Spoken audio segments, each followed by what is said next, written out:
Halo anak-anak, bertemu lagi dengan Ibu di mata pelajaran ekonomi kelas 10. Bagaimana kabar kalian hari ini? Semoga senantiasa sehat selalu ya. Gimana, sudah siap kan untuk belajar hari ini?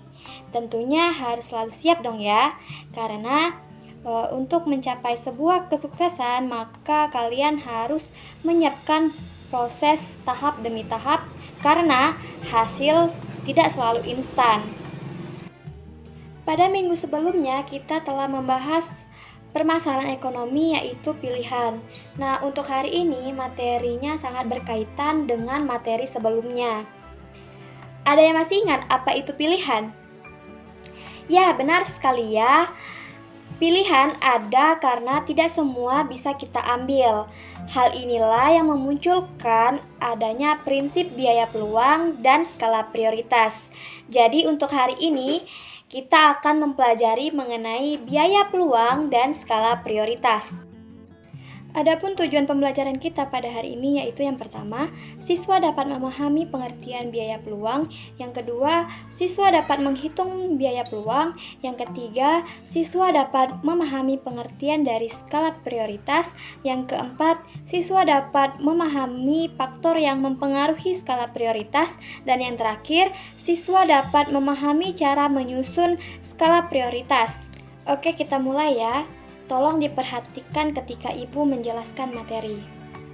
Biaya peluang adalah biaya yang dikorbankan untuk menggunakan sumber daya bagi tujuan tertentu, yang diukur dengan manfaat yang dilepasnya karena tidak menggunakannya untuk tujuan lain. Sederhananya, biaya peluang adalah biaya yang kita korbankan untuk memperoleh sesuatu yang lain. Nah, mungkin kalian bertanya-tanya, Bu, apakah biaya peluang ini sama dengan biaya sehari-hari? Jawabannya tentu saja tidak ya, karena biaya peluang ini merupakan biaya yang kita korbankan untuk mencapai tujuan, sedangkan untuk biaya sehari-hari merupakan biaya yang kita keluarkan untuk memenuhi kebutuhan kita sehari-harinya. Contohnya misalkan ketika kalian lulus SMA, kalian dihadapkan untuk memilih bekerja atau kuliah. Nah, jika kalian lebih memilih untuk bekerja, maka kalian akan kehilangan kesempatan untuk kuliah. Sebaliknya, jika kalian memilih untuk kuliah, maka kalian akan kehilangan kesempatan untuk bekerja. Nah, kesempatan yang hilang inilah yang disebut dengan biaya peluang atau opportunity cost. Selanjutnya, Ibu ada 2 contoh perhitungan dari biaya peluang. Tolong disimak dan diperhatikan ya, agar kalian bisa mengikutinya di rumah. Contoh pertama, ketika lulus SMA, Farida mendapat 2 tawaran pekerjaan. Tawaran pertama sebagai pelayan toko dengan gaji 400.000 per bulan. Sedangkan tawaran lain sebagai pramusaji dengan gaji sebesar 900.000 per bulan. Dengan berbagai pertimbangan, diantaranya ingin dekat dengan keluarga, akhirnya Farida memutuskan untuk bekerja sebagai pelayan toko di dekat rumahnya. Dengan demikian, biaya peluang yang ditanggung oleh Farida dengan memilih bekerja sebagai pelayan toko adalah sebesar 900.000 per bulan. Contoh kedua, sebagai lulusan terbaik dari sebuah perguruan tinggi terkemuka, Budi mendapat 3 tawaran pekerjaan. Di Jakarta dengan gaji 6 juta, di Medan dengan gaji 4 juta, di Tangerang dengan gaji 7 juta. Dari 3 tawaran tersebut, akhirnya Budi memutuskan untuk bekerja di Jakarta dengan gaji 6 juta. Maka, Budi telah menghilangkan peluang terbaik untuk bekerja di Tangerang dengan gaji 7 juta. Sehingga biaya peluang yang ditanggung oleh Budi dengan bekerja di Jakarta adalah sebesar 7 juta per bulan.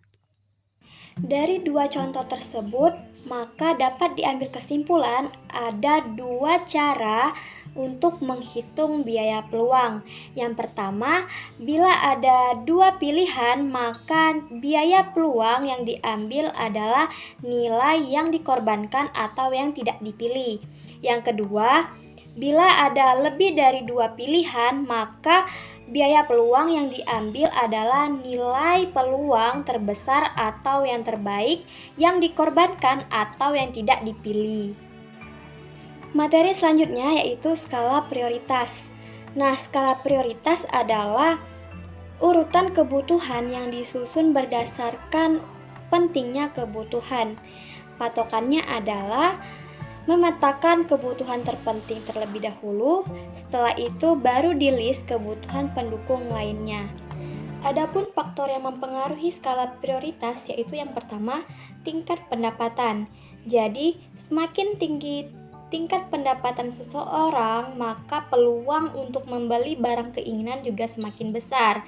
Sebaliknya, jika pendapatan seseorang sedikit, maka skala prioritas harus diutamakan. Yang kedua, status sosial. Jadi, semakin tinggi status sosial seseorang, maka kebutuhan juga akan meningkat. Contohnya seperti kepala desa. Dia tidak hanya memenuhi kebutuhan dirinya dan keluarga, akan tetapi juga harus mencanangkan pemenuhan kebutuhan desa dan warganya. Yang ketiga, lingkungan sosial. Jadi, lingkungan sosial ini merupakan alasan masyarakat harus pintar dalam mengatur prioritas.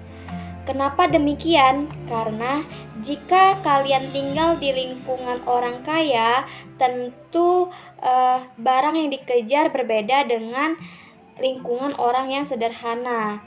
Misalnya seperti kebutuhan akan mobil mewah, tas mahal, sepatu luar negeri, dan lain-lain. Lalu, bagaimana cara menyusun skala prioritas yang baik dan benar?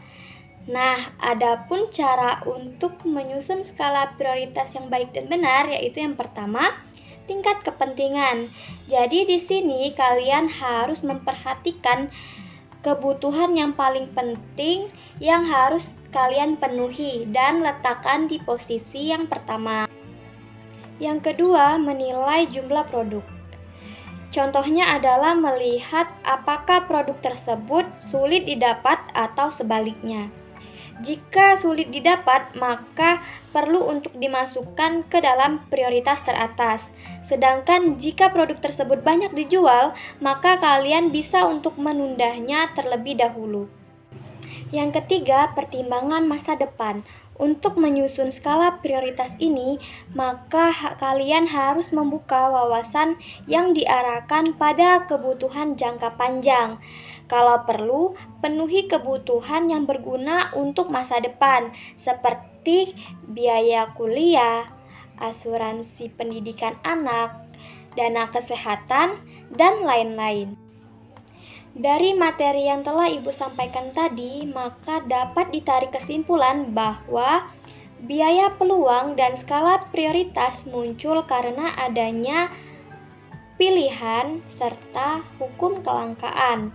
Penerapannya juga sangat lumrah dalam kehidupan sehari-hari. Biaya peluang dan skala prioritas sangat penting untuk membuat sebuah keputusan. Indikator perencanaan yang baik adalah dengan pengelolaan biaya peluang dan skala prioritas yang tepat juga terperinci.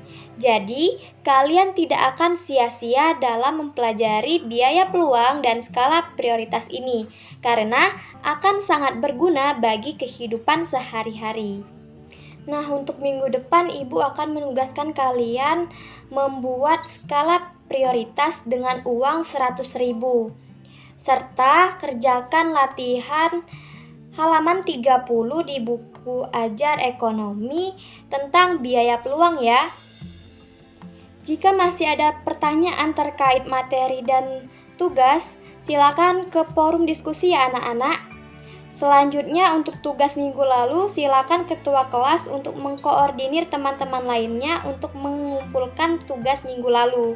Sampai di sini dulu materi kita pada hari ini. Tetap jaga kesehatan dan tetap belajar di rumah ya. Tetap semangat dan Ibu akhiri. Wassalamualaikum warahmatullahi wabarakatuh.